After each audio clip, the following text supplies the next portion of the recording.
Into the Darkness, Down. Film ini menceritakan kisah seorang wanita karir yang baru saja menyelesaikan kerja lembur di kantornya. Namun ketika hendak pulang dan melewati lift di kantor itu, semuanya berubah seketika. Di mana ia terjebak berhari-hari di dalam lift tersebut tanpa ada satu orang pun karyawan ataupun penjaga yang mengetahui keberadaannya. Karena bertepatan saat itu adalah hari libur di akhir pekan yang sangat panjang. Dan daripada spoiler di awal, mending langsung saja. Inilah dia, Into the Darkness, Down.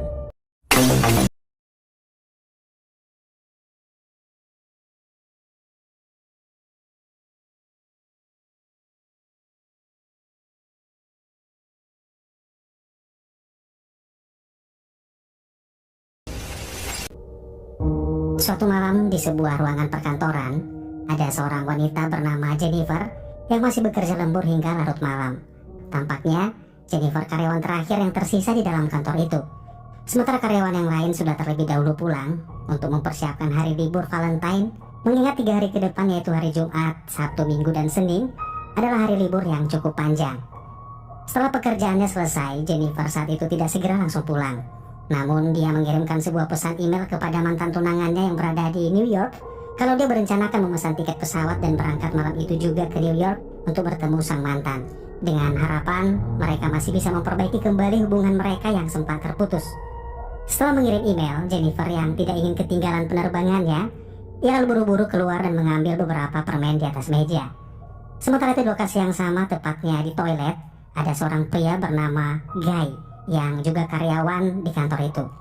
Secara bersamaan mereka menunggu di depan lift di lantai yang berbeda, di mana Jennifer naik ke lantai 49 dan bergabung dengan Guy di lantai 42. Saat itu sudah tak ada lagi karyawan yang masih berada di lokasi kantor selain mereka berdua. Hingga pada akhirnya suasana canggung di dalam lift sama-sama mereka rasakan. Hingga Guy mencoba membuka percakapan dengan Jennifer dan sedikit mulai bercanda. Namun saat itu Jennifer yang tampaknya tidak mengenal pria itu lebih banyak memilih diam dan menjawab seadanya saja. Tak berapa lama Guy yang masih saja mencoba mencairkan suasana kemudian berbasa-basi dengan memperlihatkan sebuah coretan gambar pada dinding. Namun tiba-tiba saat itu juga lift mendadak berhenti seketika. Mereka berdua yang tentu saja kaget lalu mencoba menekan kunci tombol. Namun sayangnya tak ada satupun tombol panel yang berfungsi meskipun listrik di dalam lift tampaknya masih menyala. Usaha Guy tak berhenti sampai di situ saja. Ia mencoba membuka paksa pintu dengan sekuat tenaga, namun tetap saja tak membuahkan hasil. Hingga akhirnya Guy melambai-lambaikan tangannya ke arah kamera CCTV, berharap masih ada orang di ruang kontrol melihat keberadaan mereka. Namun lagi-lagi sial, tetap saja tak ada yang menjawab panggilan mereka.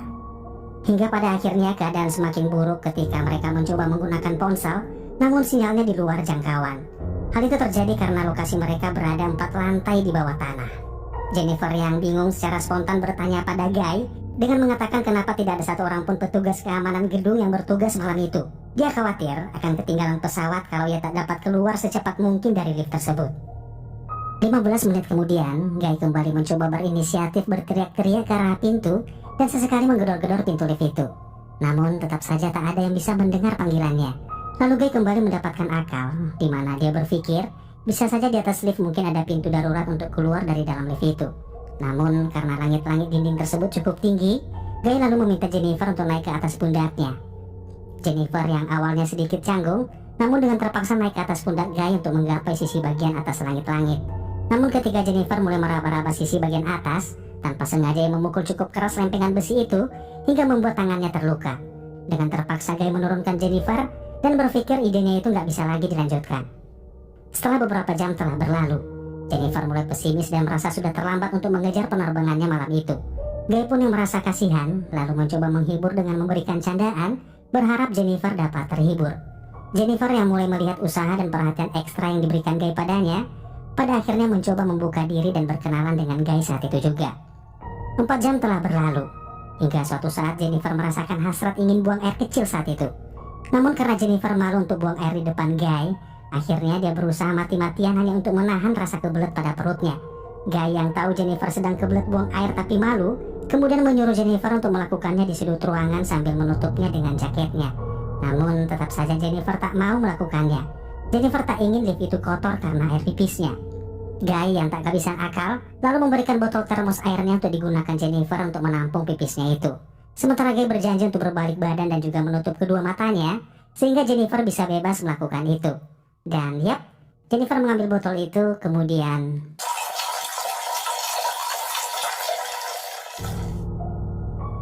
beberapa saat kemudian Jennifer yang sudah mulai akrab dengan Guy lalu memberanikan diri memilih pembicaraan tentang hal-hal yang menjurus ke topik percintaan.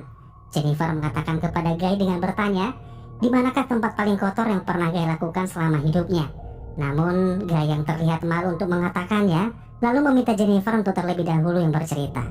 Sambil tersenyum, Jennifer pun mengatakan kalau ia pernah bercinta di dalam perpustakaan dengan salah satu mantan pacarnya semasa kuliah dulu. Sementara ketika giliran Guy yang bercerita, ia mengatakan kalau dia pernah bertemu dengan seorang gadis di sebuah pantai dan minum-minum sampai mabuk, lalu melakukan itu dengan sang gadis dalam mobil sambil mengemudi. Sampai akhirnya Guy berkata kalau dia mulai terangsang dan ingin menghentikan pembahasan itu. Dia pun meminta maaf pada Jennifer karena sudah melewati batas pembicaraan. Namun Jennifer yang saat itu juga merasakan hal yang sama, hanya bisa terdiam ketika Guy berjalan mendekatinya. Dan pada akhirnya saat itu juga, mereka saling melepaskan sel elektrokimia yaitu kutub positif dan kutub negatif yang menghasilkan arus listrik bertegangan tinggi. Setelah ketegangan kabel-kabel saraf mereka melemah, Guy mengatakan kalau dia mulai jatuh cinta pada Jennifer. Jennifer pun yang mendengar pengakuan Guy tersebut segera melepaskan dekapan Guy dan mengatakan kalau dia sangat mencintai mantannya dan hanya ingin kembali menjalin hubungan dengan mantannya itu. Jadi yang baru saja mereka lakukan itu anggaplah hanya sebagai pelampiasan sesaat saja. Namun siapa sangka perkataan Jennifer itu sebenarnya sangat melukai perasaan Guy. Dia mengatakan kalau Jennifer sebaiknya menyudahi hubungannya dengan sang mantan, karena Guy yakin dia lebih pantas untuk Jennifer. Mendengar hal itu Jennifer kesal pada Guy, karena tentu saja dia memang benar-benar mencintai mantan tunangannya itu. Jennifer pun menambahkan ketika nanti mereka berdua berhasil keluar dari lift itu, berpikirlah seperti tak terjadi apa-apa. Dia ingin kembali melanjutkan kehidupan normalnya, dan begitu pula dengan Guy, tanpa membawa-bawa yang namanya perasaan. Sesaat kemudian setelah Jennifer mengatakan itu, tiba-tiba ekspresi Guy yang awalnya humoris dan perhatian pada Jennifer seketika berubah saat itu juga, di mana Guy mulai mengungkapkan siapa sebenarnya dirinya. Dia mengatakan bahwa ia telah berbohong pada Jennifer karena sebenarnya dia bukanlah karyawan yang memiliki jabatan tinggi di perusahaan tersebut, melainkan hanyalah seorang security yang ditugaskan di kantor itu. Beberapa saat kemudian Guy mengeluarkan ponselnya dan menunjukkan hasil rekaman CCTV di saat Jennifer beraktivitas setiap hari, bahkan ketika Jennifer menunggu di depan lift saat pulang kantor. Jennifer yang mendengar hal itu seketika kaget, seakan-akan tak percaya pengakuan dari pria tersebut. Pria itu lalu melanjutkan dengan mengatakan, dia sebenarnya sudah lama bekerja di kantor itu, namun tak ada seorang pun yang peduli padanya, hanya karena status sosialnya yang dianggap hanyalah seorang security. Guy tak habis pikir, bagaimana Jennifer bisa mencintai dan ingin kembali pada mantannya. Padahal, Guy lah yang lebih mengenal Jennifer seutuhnya. Guy lalu mengatakan kalau kejadian terjebak di lift itu bukanlah sesuatu yang kebetulan, namun itu adalah sesuatu yang sudah lama ia rencanakan. Guy kemudian mengeluarkan kunci lift dan menunjukkannya dengan membuka pintu yang sengaja ia blokir. Saat itu juga Jennifer yang sudah tak tahan lagi dengan obsesi gila pria itu, kemudian mengatakan akan melaporkannya pada polisi sehingga membuat Guy membusuk di penjara. Setelah mengatakan itu, Jennifer mencoba merebut kunci itu dari genggaman Guy dan terjadilah pertikaian di antara mereka. Namun ketika Jennifer merebut kunci itu, tanpa sengaja ia merusak panel tombol pada lift tersebut dan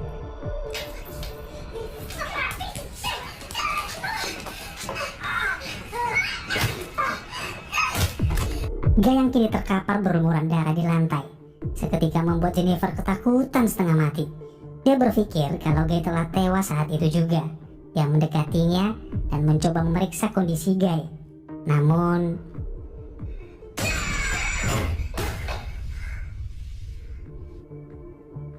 sesaat kemudian Jennifer pun terbangun dari pingsannya dan melihat Guy sudah sadar lebih dulu. Seketika itu juga Jennifer semakin ketakutan ketika Guy membongkar isi kotak hadiah yang dipersiapkan Jennifer untuk sang mantan, di mana isi kotak itu adalah sebuah kemeja. Guy dengan lancang mengenakan kemeja itu dan menyuruh Jennifer untuk membuka sisa kotak hadiahnya. Jennifer pun pasrah dan hanya bisa membuka isi kotak kedua, yaitu sebuah cerutu lengkap dengan alat gunting cerutu dan korek api di dalamnya. Guy menyerahkan cerutu tersebut sembari mengolok-olok Jennifer dengan mengucapkan selamat hari Valentine padanya. Beberapa saat kemudian, Guy tiba-tiba meminta maaf pada Jennifer karena telah membuatnya takut saat itu. Dia berharap Jennifer mau berdamai dengannya. Namun Jennifer hanya diam saja tanpa menjawab sepatah kata pun. Lalu ia melihat Guy yang sepertinya telah sadar akan kesalahannya dan mencoba mengeluarkan mereka dari lift itu. Namun karena pintu lift rusak sudah tak dapat lagi digunakan, ia lalu minta Jennifer untuk mengangkatnya agar ia dapat menggapai pintu darurat di langit-langit lift tersebut. Namun menurut Jennifer akan lebih mudah jika Guy saja yang memberinya dorongan, karena ia tak cukup kuat untuk mengangkatnya.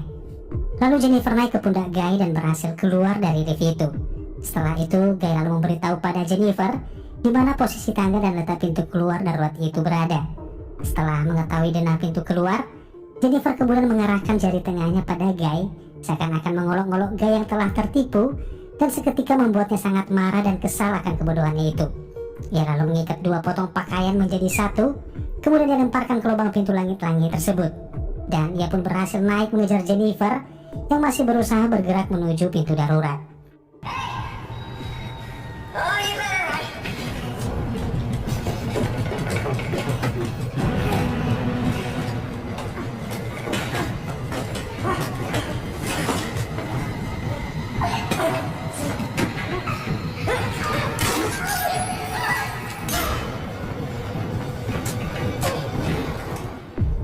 Ketika Jennifer sudah berhasil membuka pintu darurat itu, ia lalu berteriak meminta tolong berharap seseorang mendengar teriakannya. Namun tiba-tiba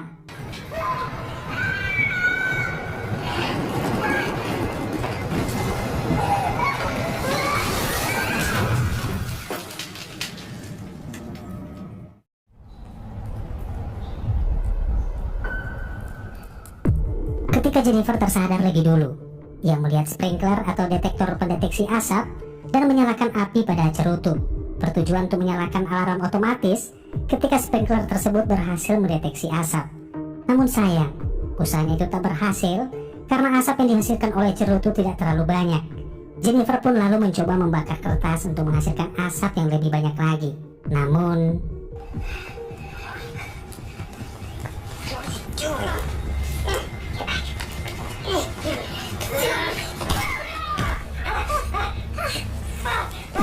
Jennifer berhasil menahannya dengan sepotong kain, dan Guy memberitahu pada Jennifer kalau alarm kebakaran tidak akan menyala. Malah itu hanya membuat mereka basah kuyup dan tersengat listrik. Namun Jennifer mengancam akan menyakiti Guy dan akan membuatnya mengakui semua yang telah Guy lakukan padanya. Beberapa saat kemudian Jennifer menyalakan kameranya untuk mendokumentasikan bukti apa yang sudah terjadi. Dia lalu mengarahkan kameranya ke Guy dan mulai menanyakan identitas Guy sebenarnya. Dalam keadaan terancam, pria itu akhirnya mengatakan dengan terpaksa kalau nama aslinya adalah John Dickens. Dalam keadaan kamera yang masih merekam, Jennifer memaksa John untuk mengakui semua perbuatannya itu dan juga menceritakan serangkaian rencana yang telah ia susun. Waktu pun terus berlalu, tanpa terasa hari Senin pun telah tiba, namun mereka masih terjebak dan belum mendapatkan pertolongan. Pada malam harinya, seorang security yang juga rekan kerjanya John, yaitu bernama Eddie, secara kebetulan mengunjungi kantor bersama dengan pacarnya. Namun dia melihat keanehan ketika tak melihat John yang seharusnya bekerja mengawasi kantor itu. Eddie pun melihat ke arah kamera CCTV dan seketika kaget ketika melihat John dan Jennifer tergeletak di dalam lift. Eddie pun refleks mencoba memanggil mereka menggunakan mikrofon yang tersambung di seluruh gedung. Dan panggilan tersebut berhasil membuat Jennifer terbangun dan meminta Eddie untuk mengeluarkannya dari lift itu.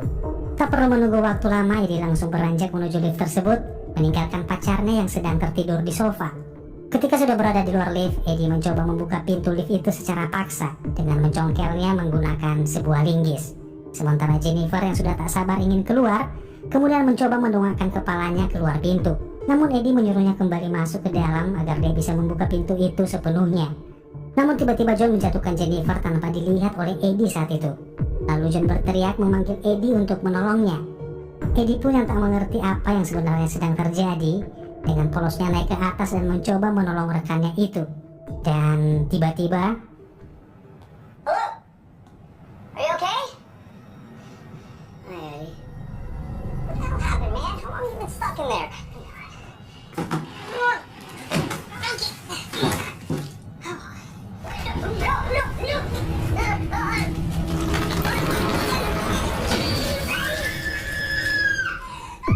John lalu membawa Jennifer ke mobilnya dan memasukkannya ke dalam bagasi. Setelah itu John kembali ke gedung dan membuang tubuh Eddie beserta dengan pakaiannya.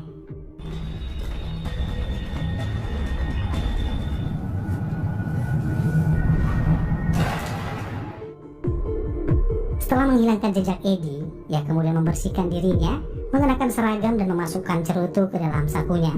Dan setelah itu ia berjalan masuk ke dalam ruang resepsionis, lalu menghapus semua rekaman video CCTV untuk menghilangkan jejak perbuatannya itu.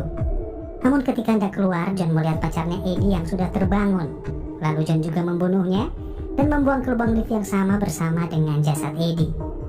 Setelah John merasa kondisi di kantor sudah aman tanpa meninggalkan jejak, ia lalu masuk ke mobilnya dan membawa Jennifer ke sebuah lokasi terpencil untuk membuangnya. Lalu ia mengambil sejerigen bensin dan menyiramkannya ke tempat sampah yang rencananya akan dia gunakan untuk membakar Jennifer. Sebelumnya membuka bagasi, John memberitahu Jennifer kalau dia benar-benar mencintai dan akan selalu mencintai Jennifer. Namun sayang mereka tidak akan pernah bisa bersama. Ketika ia membuka bagasi, ia melihat Jennifer tak bergerak, namun sebenarnya berpura-pura mati. Lalu ia kembali ke tempat sampah untuk menyalakan api. Namun tiba-tiba Jennifer secara perlahan keluar dari bagasi dan memukul kepala John dengan sebuah, kemudian masuk ke dalam mobil dan melihat cerutu yang masih menyala di dalam mobil. Jennifer memundurkan mobil tersebut dan menabrakkan tubuh John dengan keras yang membuat John terpental masuk ke dalam bak sampah yang sudah basah oleh bensin. Tak perlu pikir panjang lagi, Jennifer mengambil cerutu itu dan melemparkannya ke bak sampah tersebut hingga membuat John tewas terbakar hidup-hidup. Dan film pun berakhir.